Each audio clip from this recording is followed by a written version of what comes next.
Be that as it may, the Catholic Church acknowledges the basic truths about the national community, and some of them have been articulated in the Catechism of the Catholic Church, which is more or less the official summary published in 1994 of the truths about God and humanity as the Catholic Church has come to know them. And I have extracted just two little examples which I think would resonate with most people, religious or not. Quote, "The human person needs to live in society. Society is not for him an extraneous addition, but a requirement of his nature." Second quote, "Each human community possesses a common good, which permits it to be recognized as such. It is the role of the state to defend and promote the common good of civil society, its citizens, and intermediate bodies." So before further articulating some what I think are basic truths about the national community, allow me briefly to state how many officials in the Catholic Church, in my humble opinion, have misunderstood and with the greatest of intentions have confused the issue of immigration. The difficulty, I think, lies quite simply in taking a religious principle, in the case of immigration, a mandate that Christians believe comes from their founder, Jesus Christ, welcome the stranger, meant to animate and guide the individual interiorly, and transposing and applying this mandate in the political arena or to the national community to the elimination of the basic human principles regarding community and the common good. It's very interesting, but as Mark said at the beginning, Jesus gives no specifics as to how his mandate translates concretely in the reality of the national community. Jesus gives no specifics because it's not his purpose.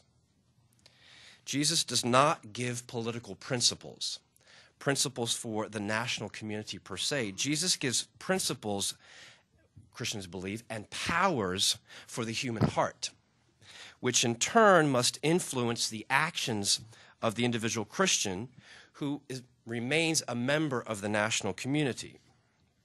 The translation of his mandate, in other words, in the national community is the responsibility of the individual Christian believer.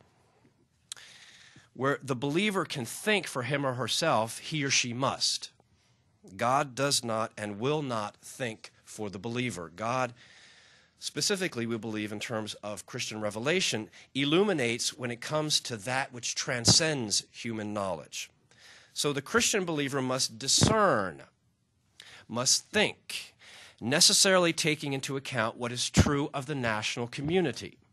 When Jesus says, "Render unto Caesar that which belongs to Caesar," he is, amongst other things, I believe, saying this.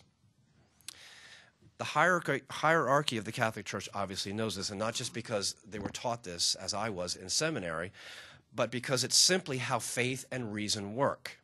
Faith and reason respect one another's terrain. Pope John Paul II clearly articulated this in 1998 in a famous encyclical, Faith and Reason. Quote, the opening statement, "Faith and reason are like two wings." Two wings, I underscore, on which the human spirit rises to the contemplation of truth.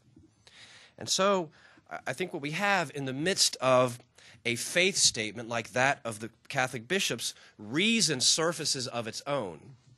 And the statement finds itself, in particular the statement of the Maryland bishops, which was issued in November of 2007, the statement finds itself charged with an unnecessary tension, a tension between common sense and the misapplication of this Christian mandate. I will give you two examples of this unnecessary tension. The first from that particular statement, in which we read, "Illegal entry is not condoned, but undocumented immigrants are embraced. In the church, no one is a stranger," which sounds beautiful, but which blurs the issue. And in an article by the Archbishop of Baltimore, Edwin O'Brien, published in July 2008, we read, for example, "Dare we look at them," meaning illegal immigrants, "with and through the eyes of Christ, for whom no one is illegal." So when I read that, I say, what? So what do? We acknowledge that we live in a national community with its common good, and that we have legitimate laws that govern the national community and seek to protect the common good, but at the same time, apparently there's a more pressing good that delegitimizes anything less than open borders. So an unnecessary dilemma is created in the end. In conclusion, with faith in the heart, moving the individual Christian to, hopefully, greater generosity and kindness, the Christian must ask the same questions as everybody else. What are the basic truths about human community which remain true for religious folk, which the church ought to respect, which shed light for the community when it comes to the question of immigration and allow us to forge sane, healthy, respectful public policy? In my reflection, I've come to the following, a sample of truths, or a sampling of truths. First, there is such a thing as a national community.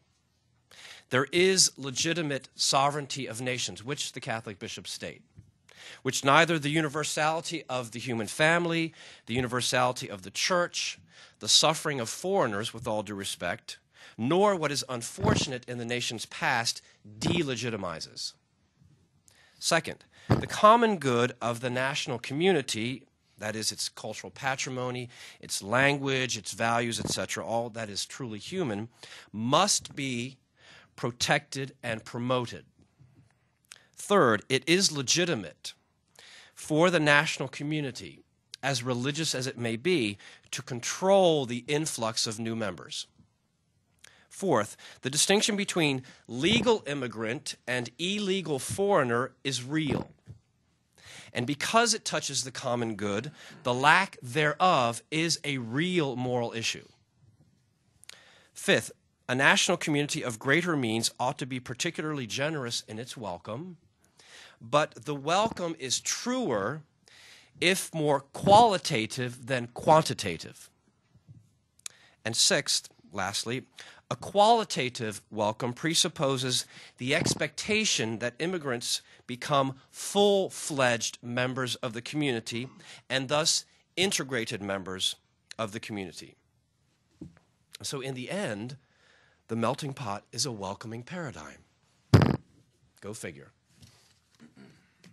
Thank you, Father Dominic.